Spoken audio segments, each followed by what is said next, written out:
Good morning, class 10th. Today I am going to teach you about banking and insurance, and the topic is ECS debit. Under ECS debit, multiple accounts are debited and one account are credited. Debits means पैसा कटना, credit means पैसा आना. Okay, it means multiple bank accounts are debited.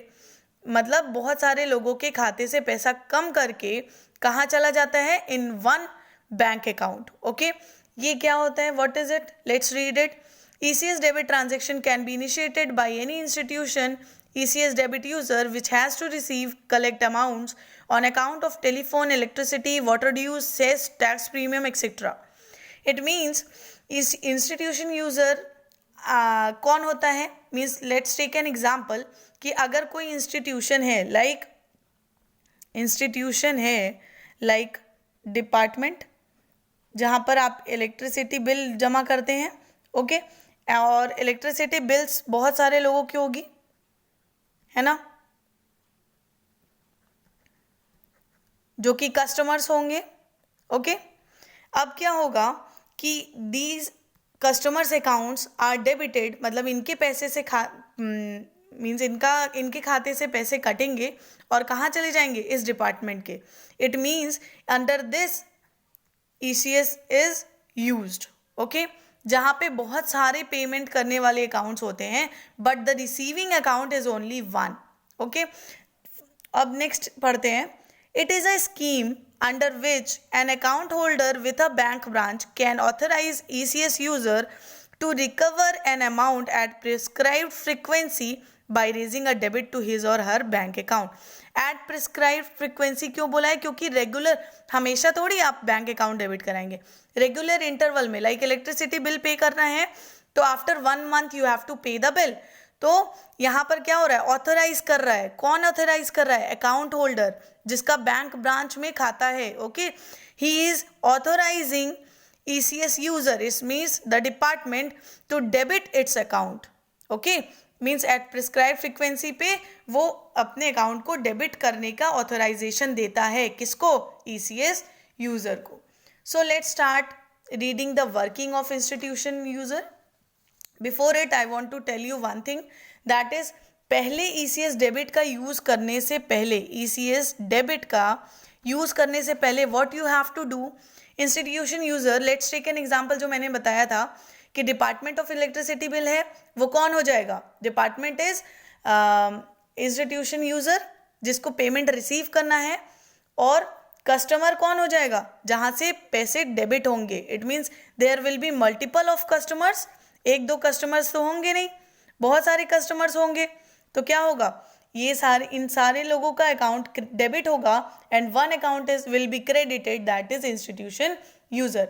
So before opting for this, what institution user has to do is it has to firstly register itself with ECS center, जो कि ये सारे process को facilitate करता है.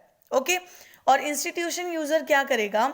Has to obtain, मैंने कहा ना कि ECS डेबिट में कस्टमर ऑथराइज करता है इंस्टीट्यूशन यूजर को to gets its bank account debited at a prescribed frequency. तो इसको उसके लिए क्या करना होगा? Institution user has to obtain authorisation from its customer, ताकि उसका क्या कर सके? For debiting their bank account, यानी उसके खाते से पैसा काट सके. अंडरस्टूड? पहला रजिस्ट्रेशन यहाँ कराएगा इंस्टीट्यूशन यूजर ECS सेंटर में. दूसरा ऑथराइजेशन सर्टिफिकेट लेगा किससे? कस्टमर से, for debiting their bank account. Okay, and next study the working of ECS debit. Working of ECS debit कैसे होता है? अब ध्यान दीजिएगा. ECS डेबिट यूजर है, मीन्स वो डिपार्टमेंट है जिसको, जैसे इलेक्ट्रिसिटी डिपार्टमेंट, जिसको पैसे रिसीव करना है. ओके, वो क्या करेगा? जब उसको डिटेल्स मिल जाएंगी कस्टमर से, ऑथराइजेशन मिल जाएगा, what he will do? It has to submit details of their customer through sponsor bank to the ECS centre. ध्यान दीजिएगा, जिस बैंक से काम करता है institution user, that bank is known as sponsor bank. जिस बैंक अकाउंट में कस्टमर का खाता होता है, that bank is known as destination bank. Okay, institution user details of their customer किसको देगा, ईसीएस सेंटर को देगा, किसके थ्रू? स्पॉन्सर बैंक के थ्रू। और ईसीएस सेंटर अब क्या करेगा? Passes on debit to the customers account with the destination bank, means customer का जो डेस्टिनेशन बैंक में अकाउंट है, बैंक अकाउंट है, वो क्या करेगा? वो पास करेगा कि हाँ इनको अलाउ किया जाए, अब इनके बैंक से अमाउंट डेबिट हुआ जाए, और क्रेडिट कर देगा। क्या क्रेडिट करेगा? स्पॉन्सर्स बैंक अकाउंट, जो कि किसका खाता होगा?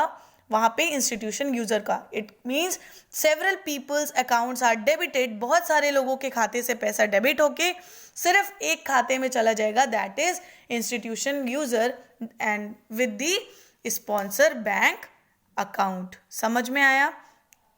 अब अगर डिटेल्स की बात करें तो क्या क्या डिटेल्स ईसीएस इंस्टीट्यूशन यूजर देगा? तो नेम देगा, बैंक नेम देगा, बैंक ब्रांच कौन सी है वो देगा, MICR code, I had already taught you about MICR code in the last class, और ये स्पेसिफिक डेट भी देगा। ये थोड़ी है कि आप कभी भी उसके खाते से पैसा काट सकते हैं कस्टमर के। एक प्रिस्क्राइब डेट होगी जहां पर या जिस time per your customers bank account will be debited. Understood? Next advantages पे आते हैं। अब इसके दो लोगों के एडवांटेजेस हैं। क्या क्या बेनिफिट होता है यूजर इंस्टीट्यूशन के लिए और क्या बेनिफिट होता है कस्टमर्स के लिए? ECS debit mandates ensures automatic debit from bank account without visiting bank branch. Customer के लिए क्या फायदा होगा कि वो ऑटोमेटिक पैसा उनके अकाउंट से कट जाएगा, उनको बैंक ब्रांच जाने की, पैसे निकाल के और इलेक्ट्रिसिटी बिल जमा करने की ज़रूरत नहीं पड़ेगी। Next, need not to keep track record of due date payments. कहीं ऐसा तो नहीं कि ड्यू डेट बीत गया और ये कस्टमर को ध्यान नहीं रहा, तो इस चीज़ से भी वो टेंशन फ्री रहेगा। Next, the debit would be monitored by ECS user. जो भी डेबिट हो रहा है, मीन जो भी पैसे कट रहे हैं, वो कौन मॉनिटर करेगा? ECS user. तो फिर क्या होगा? जब ECS यूजर मॉनिटर करेगा तो कस्टमर को, जैसे मान लो 20 तारीख है, on 20th of month the customer account has to be debited, तो क्या होगा? Before 20th means may be at the 17th, at the 16th of that month, the ECS user will give a message alert to the customer for maintaining cash in their bank account. Okay, next benefit for user institution, saving on administrative machinery, cost of collecting checks। जैसे मान लीजिए अगर आप check से payment ले रहे हैं तो हो सकता है वहाँ पे आपको कॉस्ट पे करना पड़े इंस्टीट्यूशन यूजर को, बट यहाँ क्या है? ECS डेबिट में that cost will be saved. Better cash management हो जाएगा। क्यों? क्योंकि उनको बहुत ही फास्टली रिकवरी होगा अपने ड्यूज का। Next, avoid chances of loss and theft, जो कि जैसे मान लीजिए अगर आप चेक के थ्रू पेमेंट ले रहे हैं तो हो सकता है वहाँ पे there are lot of chances of loss and theft, but in case of ECS debit that chances gets reduced. Okay, and next last is benefit to banking institution. You have to read this and you have to write your own notes for this point. Okay, in next class we will discuss further. Till then, do your work.